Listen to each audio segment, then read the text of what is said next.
Good afternoon, everybody. Let me be clear.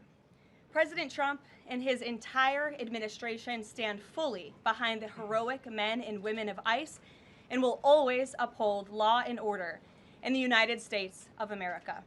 The deadly incident that took place in Minnesota yesterday occurred as a result of a larger, sinister, left-wing movement that has spread across our country, where our brave men and women of federal law enforcement are under organized attack.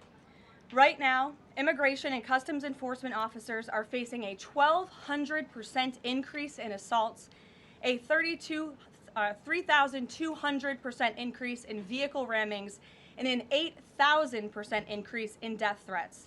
ICE agents are faithfully enforcing federal law to protect the safety of the American people by removing criminal illegal aliens from our country, which is exactly what nearly 80 million Americans elected President Trump and Vice President J.D. Vance to do.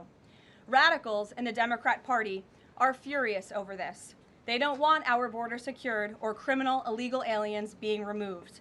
As a result, Democrats are impeding immigration enforcement operations daily, creating extremely heightened and dangerous circumstances that make it nearly impossible for the men and women of law enforcement to simply do their jobs. Democrats are calling to defund federal law enforcement agencies who are protecting public safety. And Democrats are calling to abolish ICE and defund the police. That will never be allowed to happen under this president and vice president. The Trump administration will redouble our efforts to get the worst of the worst, criminal illegal alien killers, rapists, and pedophiles off of American streets. The Department of Homeland Security will continue to operate on the ground in Minnesota, not only to remove criminal illegal aliens, but also to continue conducting door-to-door investigations of the rampant fraud that has taken place in the state under the failed and corrupt leadership of Democrat Governor Tim Walz. Taxpayers have been ripped off to the tune of billions of dollars in this one state alone, and that is going to end, and people are going to be held accountable. The Trump administration has activated thousands of federal agents, doubled the number of U.S. attorneys in the DOJ office in Minneapolis, and surged resources to hold fraudsters accountable and demand justice for law-abiding American taxpayers and citizens across our country. And that's what brings the Vice President out here with me today to discuss all the Trump administration is doing and to make an additional important announcement on this front. So please, Mr. Vice President, will be joining us now. Thank you, Carolyn. Thank you.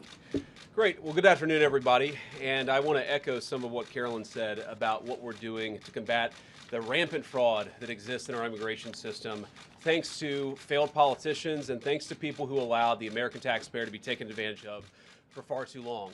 I think it's important to understand why this matters to the American people. I am a father of 3 young kids, a lot of people in my generation. What is that going on there? Is that normal? Okay. CNN installed this broken camera just to throw me off my game, but it's not going to work. So here's the simple fact here. If you're a young parent struggling to afford childcare in the United States of America, there are programs that we have to make it easier for your kids to get in daycare, for your kids to get in preschool. Those programs should go to American citizens, not be defrauded by Somali immigrants and others. Make it hard for you to get the access to the resources you need. But number 2, making it easier for people who shouldn't even be in this country to fleece the United States and our taxpayers to begin with. We have actually activated a major interagency task force to make it possible to get to the heart of this fraud. We have Department of Agriculture resources that are focused on SNAP fraud so that people who need food benefits can get them, but illegal aliens and other fraudsters don't. We have over 1,500 subpoenas that the Department of Justice has issued to get to the heart of the fraud ring. We've done almost 100 indictments, mostly Somali immigrants, but also a few others. And of course, we're looking in with broad investigatory authority to a number of the instances of wrongdoing that we've seen in Minneapolis. But we also want to expand this. We know that the fraud isn't just happening in Minneapolis, it's also happening in states like Ohio. It's happening in states like California. And so what we're doing in order to help coordinate this remarkable interagency effort from the Trump administration, but also to make sure that we prosecute the bad guys and do it as swiftly and efficiently as possible, is we are creating a new Assistant Attorney General position who will have nationwide jurisdiction over the issue of fraud. Now, of course, that person's efforts will start and focus primarily in Minnesota, but it is going to be a nationwide effort because, unfortunately, the American people have been defrauded in a very nationwide way. I want to thank a couple of people for their cooperation, in particular Pam Bondi, our Attorney General. First of all, for getting a lot of resources to Minneapolis to start to investigate and prosecute this fraud, really at an industrial scale. We've never seen fraud like this in the history of our country. Pam has been doing a great job to get the resources there to uncover it, but importantly, creating a job like this often takes months, sometimes even longer. When we realized that we needed this Associate Attorney General position, Pam got this person up and running in about a week. We're going to make the nomination hopefully in the next few days. We'll obviously let you guys know who that is when we do it. I've talked to Senate Majority Leader John Thune, who has promised me swift confirmation for this official, but this is the person who is going to make sure that we stop defrauding the American people. And here's one final thing I'll say about this. I've heard a lot of people say that we need a special counsel to investigate fraud in the United States of America. I actually agree, and that's what this position does. It has all the benefits, all the resources, all the authority of a special counsel, but with two crucial differences. Number one, it will be run out of the White House under the supervision of me and the President of the United States. And number two, it's actually constitutionally legitimate. As you guys may know, the special counsel statute has some major constitutional questions. When we get the bad guys, we want to make sure we get them permanently and they don't have some legal technicality they can get out of, which is why we set it up as an Associate Attorney General. I'll take some questions, but I want to make just one final observation here. When I was actually walking out here, somebody sent me a photo of a CNN headline about what happened in Minneapolis. And this is the headline. I'm just going to read it. Outrage after ICE officer kills U.S. citizen in Minneapolis. Well, that's one way to put it, and that is the way that many people in the corporate media have put this attack over the last 24 hours. And I say attack very, very intentionally, because this was an attack on federal law enforcement. This was an attack on law and order. This was an attack on the American people. The way that the media, by and large, has reported this story has been an absolute disgrace, and it puts our law enforcement officers at risk every single day. What that headline leaves out is the fact that that very ICE officer nearly had his life ended, dragged by a car 6 months ago, 33 stitches in his leg. So you think maybe he's a little bit sensitive about somebody ramming him with an automobile? What that headline leaves out is that that woman was there to interfere with a legitimate law enforcement operation in the United States of America. What that headline leaves out is that that woman is part of a broader left-wing network to attack, to dox, to assault, and to make it impossible for our ICE officers to do their job. If the media wants to tell the truth, they ought to tell the truth that a group of left-wing radicals have been working tirelessly, sometimes using domestic terror techniques to try to make it impossible for the President of the United States to do what the American people elected him to do, which is enforce our immigration laws. The President stands with ICE. I stand with ICE. We stand with all of our law enforcement officers. And part of that is recognizing that you people in the media, not everybody in this room, but many people in this room have been lying about this attack. She was trying to ram this guy with her car.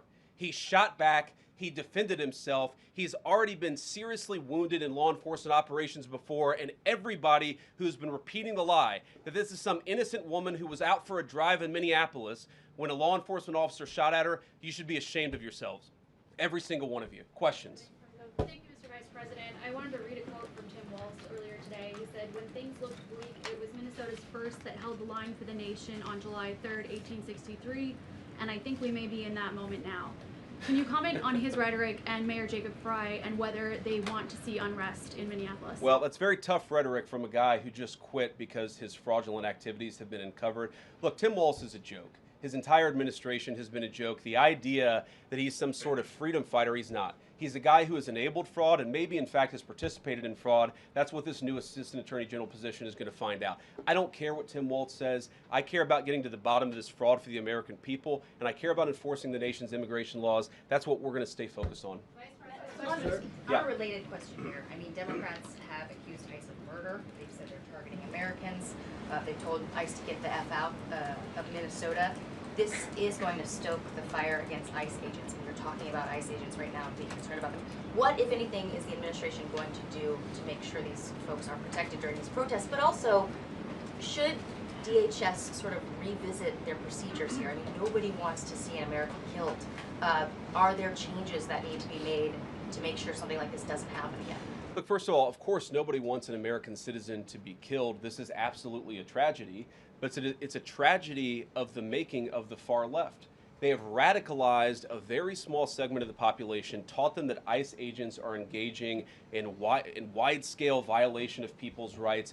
What our ICE officers are doing is deporting the millions of criminal aliens that were let in during the Biden administration. So number one, we have to say, as a matter of leadership, and I would appreciate if the Democrats would join me on this, let's be honest about the fact that we have way too many illegal aliens in this country. Our ICE officers should be supported in doing their job. You're trying to actually marshal the far left lunatic fringe to engage in doxing, to try to make it impossible for them to enforce the law, and in some cases actually to engage in acts of domestic terrorism against our law enforcement officers.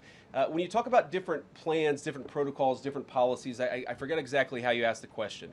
Here's the simple fact. What we're going to do is make it easier for the American People's Administration to enforce the American people's law. And that means that Democrats have to stop rallying the mob against legitimate law enforcement operations, and that means that we are going to get tougher, and that's what this AAG position is about. We're going to get tougher at the people who are defrauding the United States by inciting violence against our law enforcement officers. That's one of the things that we're going to do. We've already started that work at the Department of Justice, but we're going to keep on doing it, and this new AAG position is going to kick that into high gear. Vice President Vance, you just suggested that this woman who was killed, Renee Good, is part of a broader left-wing network. Who do you think is behind this broader left-wing network? Well, it's one of the things we're going to have to figure out, but here's the way that I put it. When somebody throws a brick at an ICE agent, or somebody tries to run over an ICE agent, who paid for the brick? And who told protesters to show up and engage in violent activity against our law enforcement officers? You see, just with this most recent terrible incident in Minneapolis, you see friends of this woman's or other people who are eyewitnesses saying basically that she was there to engage in obstruction of a legitimate law enforcement operation. How did she get there? How did she learn about this? There's an entire network, and frankly, some of the media are participating in it, that is trying to incite violence against our law enforcement officers. It's ridiculous, it's preposterous, and part of our investigatory work is getting to the bottom of it. Who's funding it? Who's supporting it? Who's cheerleading it? And of course, if there's illegal activity related to that, we're going to get to the bottom of that and prosecute it where we can. Mr.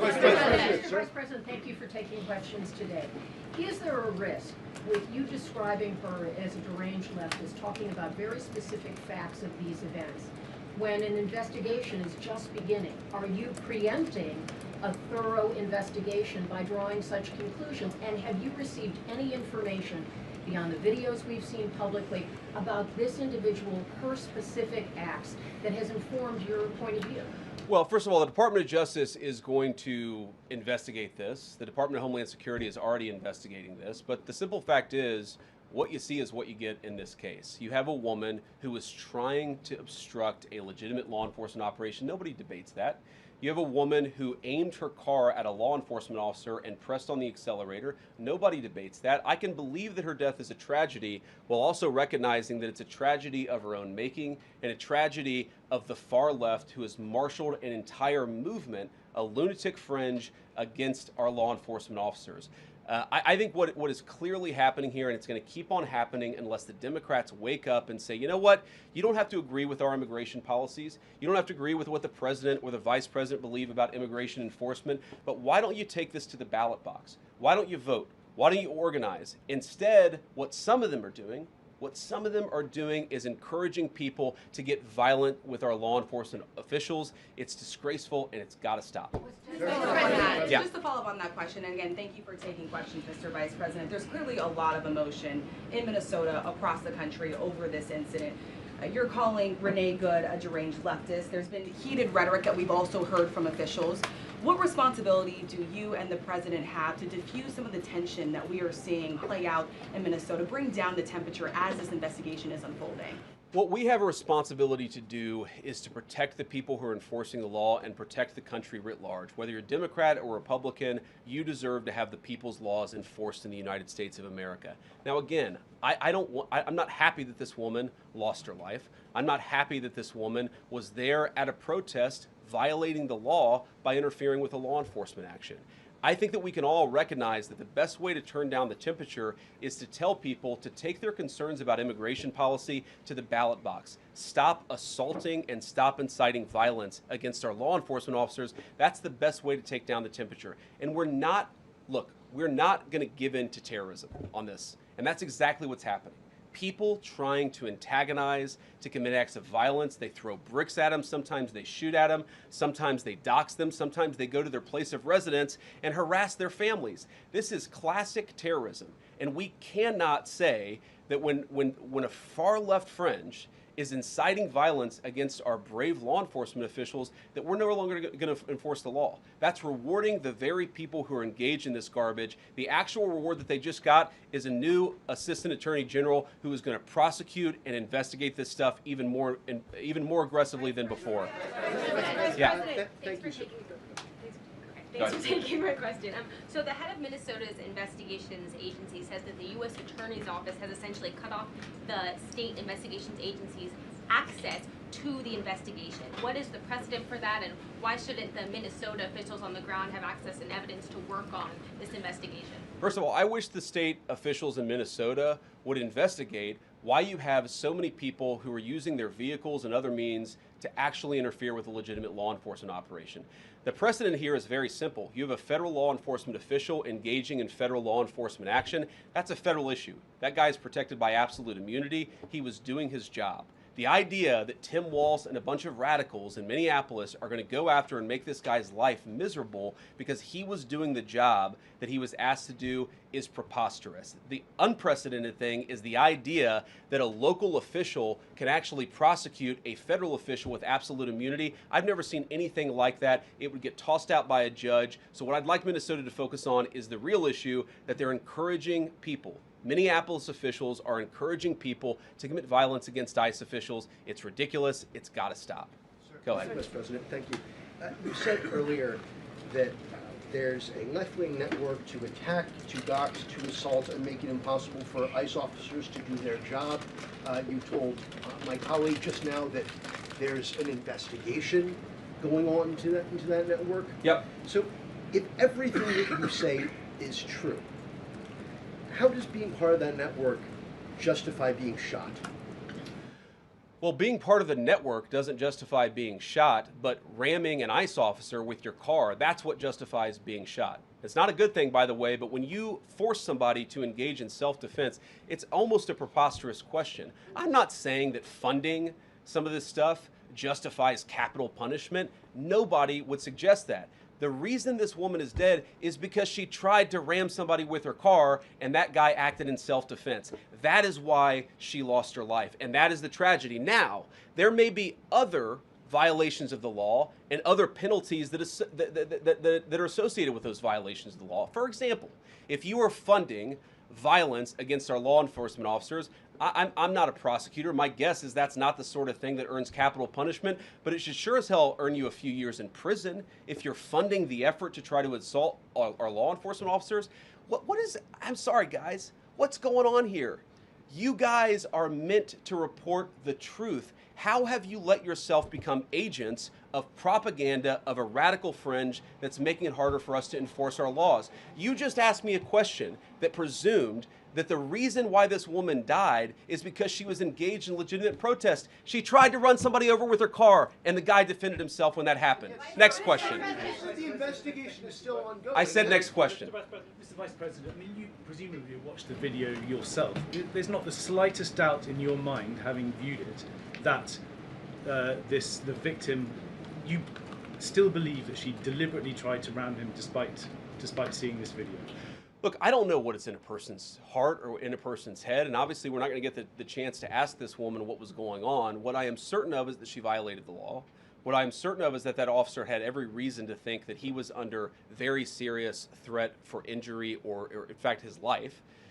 What I'm certain of is that she accelerated in a way where she ran into the guy.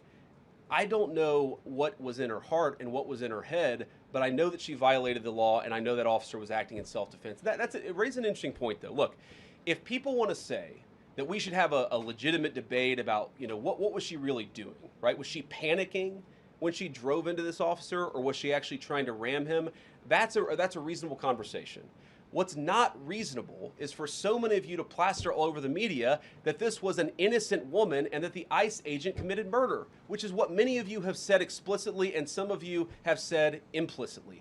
That's what I have an objection to. The idea that this was not justified is absurd, and I think everybody knows it in their heart. Yeah. Mr. Vice President, In the green jacket. Taking down the temperature, it seems like political violence is ratcheting up and riots could be around the corner. What steps does the administration have planned to try to unite America? Average people on both political sides are so tired of fighting with each other, and I think all the journalists in this room could agree with me that we don't want to be part of the problem. Do you have any words to unite America? You know, I know you don't want to be a part of the problem, and I think that's true of a lot of you. I'm not sure it's true for everybody, because the reporting over this has been one of the biggest scandals I've ever seen in media. I've never seen a case so misrepresented and misreported when you have a guy who was defending himself and is now being treated as some sort of federal assassin by so many of the people in this room. First of all, let me say about crime. You mentioned violence. One of the things we're proudest about is that you saw violent crime over the last year drop by 20%. Why is that drop by 20%? Is it because we're attacking our law enforcement officers, or is it because we in the administration are empowering our law enforcement officers to enforce the law? I think that's one of the ways you take down the temperature, is you make people feel more secure and safe in their person and property. That's why we care so much about protecting our law enforcement, because it accrues to the benefit of the entire national community. I think that we can absolutely talk about the ways in which, you know, we can lower the temperature by discussing differences in a reasonable and rational way. Again, I'm happy to talk with any congressional Democrat or any of you about our immigration policy, about why I think it's necessary, about why I think it's in the best interest of the country, about why the President of the United States was elected to actually enforce the border for the first time in at least 4 years. So here's the problem. That's not the debate so many people are having. They are actively covering for people who are committing acts of violence against federal law enforcement. It is preposterous. The way to take down the temperature is to stop it. Have your debates about policy. Attack me. Attack the President of the United States. Don't attack our law enforcement officers. They are trying to do the job the American people demanded that they do. They are not policy actors. They are enforcing the law. They should be treated with a modicum of dignity and respect. And the fact that they're not is why incidents like yesterday happened. The one final point I'll make about this is, look, there's a part of me that feels very, very sad for this woman, not just because she lost her life, but because I think she is a victim of left-wing ideology. What young mother shows up and decides they're going to throw their car in front of ICE officers who are enforcing legitimate law? You've got to be a little brainwashed to get to that point to where you're willing, not just to protest, that's fine, not peacefully protest, but throw your vehicle in front of legitimate law enforcement officers and drive your car into them. To get to that point, you have to be, I think, radicalized in a very, very sad way. I certainly wish that she hadn't got there. I know there's an ICE officer right now who very much wishes he was not put in the position where he had to fire a gun to defend his own life. Yeah. Thank you, Mr. Vice President. What's your message, following up on that, what's your message to the leaders in Minnesota, the governor of Minnesota, the mayor of Minneapolis, to calm down the situation on the ground, on the streets? What's your message also to those protesters who saw that video in a completely different way than you saw that video? Well, first of all, I think if you watch every angle of that video, there is one angle where if you squint, you can maybe tell yourself that it's not clear what happened. But when you look at all angles of that video, it is very clear that her vehicle went right for the guy. She actually collided with him. And then that's, of course, when he fired his shots. That's obvious, okay? So what I'd say to the protesters is, by all means, protest peacefully, but make this about ideas. Make this about disagreement with our policy. Don't use your protest as a justification or an encouragement for people to go and incite violence and participate in violence against our law enforcement officials. To the people on the ground in Minneapolis, meaning the local officials in Minneapolis from Tim Walz on down, I'd say, look, why can't you just disagree with a given piece of immigration policy without turning law enforcement into the enemy? And think about, for example, a criminal law where a police officer goes and arrests somebody because they violated a criminal law. If you're mad about that, go and protest the politician who passed that law. Don't attack the police officer who's just doing their job. We had a wide open border under Joe Biden. I happen to think it's a good thing the President of the United States has closed it down. If you think that's a bad idea, criticize this administration for a policy decision. Don't attack our people for enforcing the law, because I guarantee you go to ICE, there are black people and white people, there are Democrats and Republicans, they are patriotic Americans who are trying to enforce the law. Attack me, lay off of our ICE agents. Yeah, in the blue, all the way, yeah. Yep, thank you, Mr. Vice President. You called on Tim Walz to resign. Can you lay out the case as to why he should step down? Well, look, I think Tim Walz should resign because it's very clear either that he knew about the fraud in Minneapolis, he knew about the welfare fraud, or at the very least he looked the other way. I mean, this is not this is not like Lex Luthor, right? This is not movie villain fraud. This is the lowest IQ possible fraud. This is, we're going to take kids, or sorry, we're going to take the absence of kids and set up a daycare center where there are no children, and we're going to call our early childhood education center the Quality Learning Center. By the way, if you can't spell learning, maybe you shouldn't be in early childhood education. But people got rich off of this. We know that there were schools who either had no enrollment or at least they overstated their enrollment. Tim Walz, either it was unbelievable incompetence or he was in on the fraud. That's one of the things we're going to get to the bottom of. Sir. Thank you, Mr. Vice President. Can you explain the difference between this Associate Attorney General and a special counsel? And do you envision this being a permanent position or having more of a limited scope? Well, it's going to be permanent until we get to the bottom of what's going on, so I think it's going to last for at least the remainder of the administration. What's different about it from a special counsel is, if you remember, the Jack Smith case where the special counsel was found unconstitutional, one of the big issues there is that that person was not an appointed person, completely aside from all the other issues that the person was a lunatic and that the case had no merit. There was a fundamental constitutional issue, which is that he had not been appointed by the president and he had not been confirmed by the United States Senate. An assistant attorney general, what that's going to allow us to do is appoint this person, have them confirmed by the Senate. That's one difference. The more substantive difference is that this person is going to be part of a very broad interagency White House that's being led from the President of the United States on down. And that's going to give him the resources, the access to material and information to make this person more effective. I think a lot of people have asked, how are you really going to get to the heart of the fraud? We've been asking ourselves that question for the past couple of months, and we think this is the critical piece at the Department of Justice to really ramp this fraud investigation into high gear. In the red tie, yeah. Vice President Vance, I wanted to ask, what's your message to far leftist agitators who feel emboldened to obstruct ICE activity in Minnesota and around the country? Well, I think they shouldn't feel emboldened because now they have an assistant attorney general who is going to prosecute and investigate their fraud and their violence more aggressively than it has ever been investigated in the United States of America. We are doing so much to try to find the financing networks and the domestic terrorism networks that legitimate this violence, that fund this violence, and that, of course, engage in the violence. These people should not feel emboldened because they have, for the first time, maybe in American history, an administration that is not going to tolerate political violence of any kind from anywhere. Yeah. We made clear today that the entire weight of the federal government is behind these ICE agents and this ICE agent in particular. There is still a federal investigation happening on the ground. Does that mean that they are not looking into this ICE agent at all? They are just focused on the woman who was in the car? What is the investigation if the federal government has already determined that its weight is behind this ICE investigation? So what do you mean? When you say investigation, do you mean investigation of the shooting yesterday or of the fraud that's happening in Minneapolis? Yesterday. Okay, look, DHS, as I understand it, has an investigation already ongoing. I know that other organs of our government are looking at this. So yes, there's certainly an investigation that's happening right now. But as part of the broader fraud investigation, a lot of what we're doing with the Department of Justice has already started. We've got over 1,500 subpoenas. We've got people this morning, actually. We're going door to door to actually knock on some of these fraudulent care centers, these fraudulent social services organizations to get to the bottom of what's going on there. So the investigation in some ways has already been ramping up into the anti-fraud element.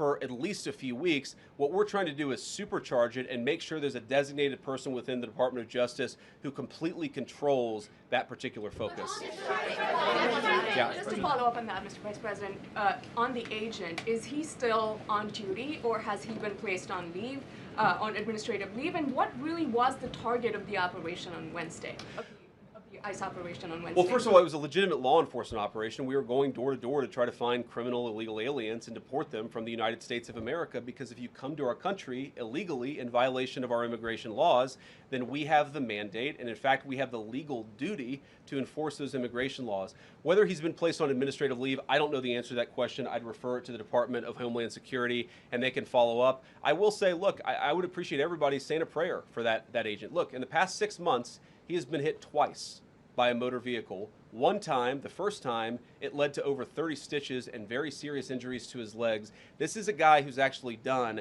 a very, very important job for the United States of America. He's been assaulted, he's been attacked, he's been injured because of it. He deserves a debt of gratitude, and I think the media prejudging and talking about this guy as if he's a murderer is one of the most disgraceful things I've ever seen from the American media. Yeah. Vice President, what is your specific role in the future of Venezuela? And I'm wondering, could you confirm reports that the Director of National Intelligence, Tulsi Gabbard, was kept out of the planning for the operations because of her past concerns about military involvement in Venezuela? So I've heard a couple of things. One, that I was kept out of the planning for the Venezuela operation, that's false. And another, that Tulsi was kept out of the planning for Venezuela operations, that's completely false. Look, we're all part of the same team. And one of the things that is really amazing about that operation is that we kept it very tight to the senior cabinet level officials and related officials in our government. And we kept this operation secret for a very long time. I'm very proud of that. I think it suggests that the team works very well together. Well, looking ahead, what is my role? Look, my role is going to be whatever the president asks me to do. Well, every single, or I should say every other day, I'm chairing the meeting that we do on this among White House principals to talk about next steps to try to ensure that Venezuela is stable, and as the president has directed us to do, to ensure that the new Venezuelan government actually listens to the United States and does what the United States needs it to do under our country's best interest. So I'm going to be as involved as the president wants me to be. So far, that's been very involved, and I'll keep on doing that so long as the president asks me to do it. In the purple. Yes. Even Mr. beyond Vice- the who- war powers Sorry, resolution. we'll go purple and then we'll go Thank pink or whatever that is in front. Royal purple. And then beige. All right. Okay. Are there any indications, you talked about the network, are there any indications that the lady who was shot, I know there are different reports from there, her wife said they were new to the area. Are there any indications she may have been a paid agitator, and maybe that there are others that were brought to the area, considering everything that's going on in Minneapolis? I wouldn't say that she was paid. I don't have the evidence to say that one way or the other. What I do know is that she was violating the law. And if you just look at the eyewitness accounts, they were saying she was there to prevent the enforcement of the law. She was trying to obstruct a legitimate law enforcement operation. That much is obviously clear. The rest of it, of course, is part of the reason why we investigate this stuff. Yeah. Mr. Vice President, even beyond the war powers resolution today, Congress has bucked President Trump on issues like tariffs. Are you concerned that President Trump is losing his grip on Republicans in the Congress, and what are you going to do about it? No, I'm not concerned at all. First of all, we talked to some of the senators who were going to vote the wrong way, in my view, on this resolution today. Much of their argument was based more on a legal technicality than any disagreement in policy. If you look at the people who actually voted, every single one of them have supported the administration's plan. Second of all, as the president, I believe himself, has already said, every president, Democrat or Republican, believes the War Powers Act is fundamentally a fake and unconstitutional law. It's not going to change anything about how we conduct foreign policy over the next couple of weeks, the next couple of months, and that'll continue to be how we approach things. Go ahead. President. So we are seeing, regarding Iran, we are seeing the protests in Iran these days. The cities are begging for help from the U.S. and Israel, naming streets in the city after President Trump. It seems there is an opportunity here that may not come again. Will the United States stand by the citizens of Iran? And if Israel decides to strike again the nuclear sites in Iran, is the U.S. expected to take part?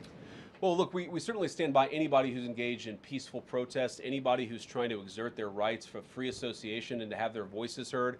Obviously, the Iranian regime has a lot of problems, and as the President of the United States has said, the smartest thing for them to have done, it was true 2 months ago, it's true today, is for them to actually have a real negotiation with the United States about what we need to see when it comes to their nuclear program. I'll let the president speak to what we're going to do in the future, but we certainly stand with anybody across the world, including the Iranian people who are advocating for their rights. I'll take just a couple more questions. Yeah, go ahead. Thank you very much, Mr. Vice President. Concerning Venezuela, how would you assure the Caribbean region that they will remain a zone of peace? Because some member states in the region are concerned. Well, look, the president had a very productive phone call with the president of Colombia yesterday, and we continue to talk at all levels of government with a number of our friends in the Caribbean region.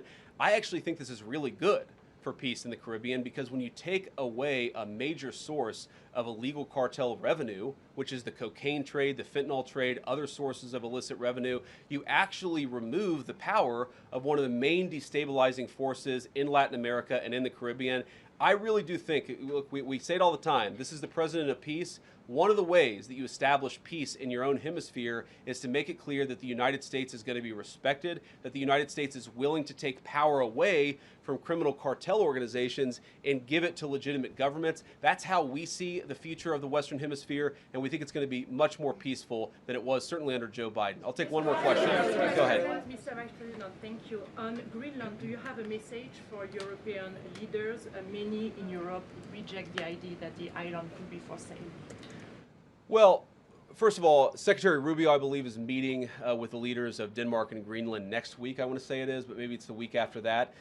We'll continue to deliver some of these messages in private, some of them in public, but I guess my advice to European leaders and anybody else would be to take the President of the United States seriously. What has he said about Greenland? Set to the side the crazy overreactions that I've seen from the press and from certain people in Europe. What has the President said? Number one, Greenland is really important, not just to America's missile defense, but to the world's missile defense. Number two, we know that there are hostile adversaries that have shown a lot of interest in that particular territory, that particular slice of the world. So what we're asking our European friends to do is to take the security of that landmass more seriously, because if they're not, the United States is going to have to do something about it. What that is, I'll leave that to the president as we continue to engage in diplomacy with our European friends and everybody on this particular topic. And again, thank you all for listening. Thanks for taking questions. And I just ask you, look, this is politics, and often Republicans and get in arguments with the press about things, and I understand that. I think it's really irresponsible for you guys to go out there and imply or tell the American people that a guy who defended himself from being rammed by an automobile is guilty of murder. Be a little bit more careful. We're going to talk about toning down the temperature, which I know the president wants to do, and I certainly want to do. One of the ways we tone down the temperature is to have a media that tells the truth. I encourage you all to do that. God bless you.